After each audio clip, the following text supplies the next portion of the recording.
Nanay Hansel humingi na ng tawad kay Kuya Bal sa mga nagawa ng kanyang anak. Beyonce nahihiya, ayaw nang magpakita.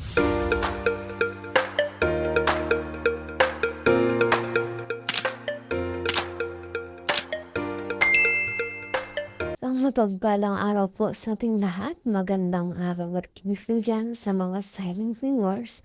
At sorted support ko, smigarog shoutout po at kamusta po kayo?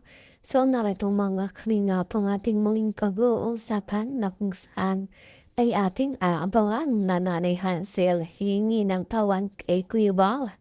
Yan ayaw nang magpakita at nahihiya raw na kalinga. So yan po ang ating pag-uusapan na na lamang, pero bago po yan ay lagi kong paalala sa inyo.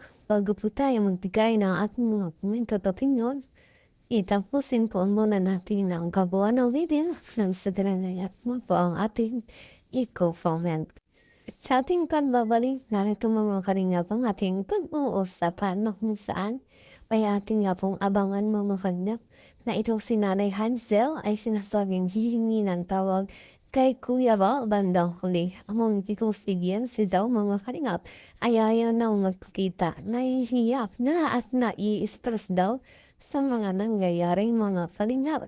So ito na nga mga karingap na kung saan marami ang nagsasaling, abangan natin kung anong mangyayari dito kay Nanay Hansel. Mga karingap kapiso tayo binukin na kung saan na si Nanay Hansel daw ang utak ng pagpapatulpo na Beyonce, mga karingap. So may ilan nga ba nagsasabi na hindi lang nga po magulang ni Beyonce, kundi meron pa nga pong sa likod nito na kung saan ay itong nagtulak na magpatulpo itong si Beyonce.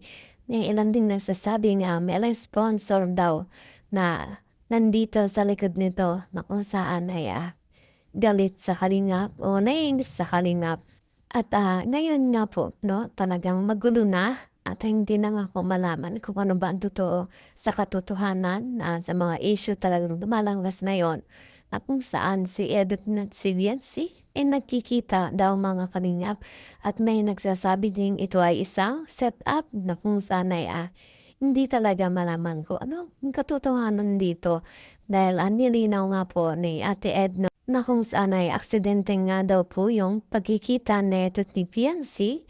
And yun nga po, siguro may plano din linawin o pag-uusapan itong si Edith si Beyonce. Kung kaya nagkita sila mga kalingap at sinasabi nga ni Ate Edna na may gustong linawin lang itong si Edo dito kay Beyonce kung kaya nagkita sila. At syempre alam din naman natin na itong si Edo ay walang ibang hinihiling kundi maging maayos ang lahat. Na kung saan noon pa man ay talagang ito na ang gustong mangyari ni Edo ang magkausap, nagkalinawan na at kung ano ang katotohanan nga po mga kalinga para naman daw ay matigil na nga po ang issue sa kanya at lalo na nga po dito kay Beyonce. So balikan po natin itong issue na kung saan si Nanay Hansel daw ang may utak ng pagpapatulpo ng kanya anak na si Beyonce. At yun nga po ay kalat na dahil nga po sinabi nga po ito ni Kapisot mga kalingap. So eto na nga Kuya Balaya nagbigay ng reaksyon patungkol dito at marami na din ang naniniwala na isa nga po itong magulang na kung saan ay nagsulsol o nagtulak na magpatulpo ang kanilang anak. Grabe nga po mga kanina po ating iisipin hindi nga po nakakatuwa dahil kung nasa interview sila ng kalingap kapag nabablog sila, grabe nga po yung kanilang pasasalamat at grabe nga po yung kanilang tuwa sa mga tulong na binibigay sa kanila ng kalingap at hindi po natin sukat akalain na sa kabila ng lahat sa likod ng lahat ay ito pala ang pinaplano ng bagulang ni Beyonce, mga kalingap, na iba pala ang kanilang laman ng kanilang iniisip, iba pala ang kanilang plano dito sa kalingap.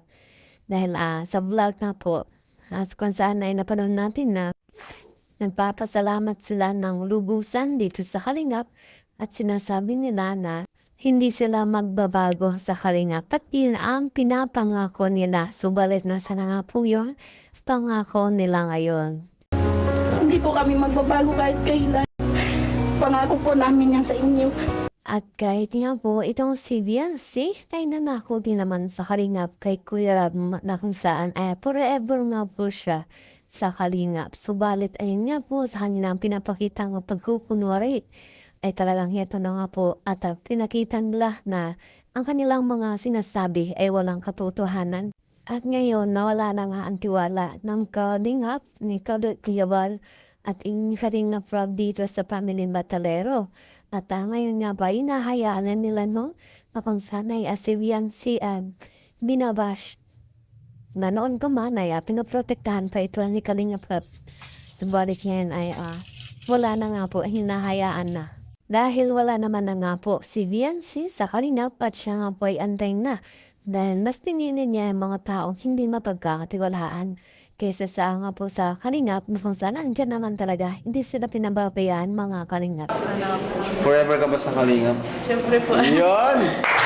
Kung ibabalik lang nga po o papanoorin yung mga vlog ng Kalingap dito sa pamilya ng Batalero at kumpara nga po ngayon sa kanilang mga pinagsasabi laban sa Kalingap talagang hindi nga po kapanipaniwala at marami na nga po ang natatauhan sa mga pinagsasabi nila. Para mga po dito pinanayan sila higlig nga po nga comment. Nagbigay ng komento at yun nga po ang isa sa na subaybayan. Kung kaya wala talagang laban, itong Family Batalero dahil sa kanilang mga pinagsasabi pa lang ay wala na talagang katotohanan. Kung kayaan itong Kalingap ay hinahayaan na lang na kahit sa ngayon nga po itong si Viancy hindi na alam kung sino ang may awak dahil binitawan na nga po ni Dr. Love o ni Mang King at ibinigay na raw kay Kapeso. So, ano na nga ba ang mangyayari kay Viancy ngayon lalo na nga po hindi na nagla-live ayaw nang magpakita ang mga Kalingap at usap-usapan na po si Viancy ay na-stress na daw sa mga nangyayari. So, sino nga ba ang may kasalanan? Kung kaya anong nangyayari ang ganitong sitwasyon niya ngayon sa kanyang sarili at dati kaya okay na nga po at yun na po ayun kay Kalingap Rob na akala niya nagkaayos na itong si Ed at si Viancy. Subalit niya po sa mga nangyari at nagpatulpo nagsimula na nga po ang lahat ng kaguluhan. At yun nga po ang aking update ngayong araw. Maraming salamat po sa inyong patuloy na pagsuporta. Ganun din, patuloy po natin suportahan ang mga ama na matubang at kanilang may bahay. Walang iba kundi sina Ate Anna Vlogs at Jackie Tapia.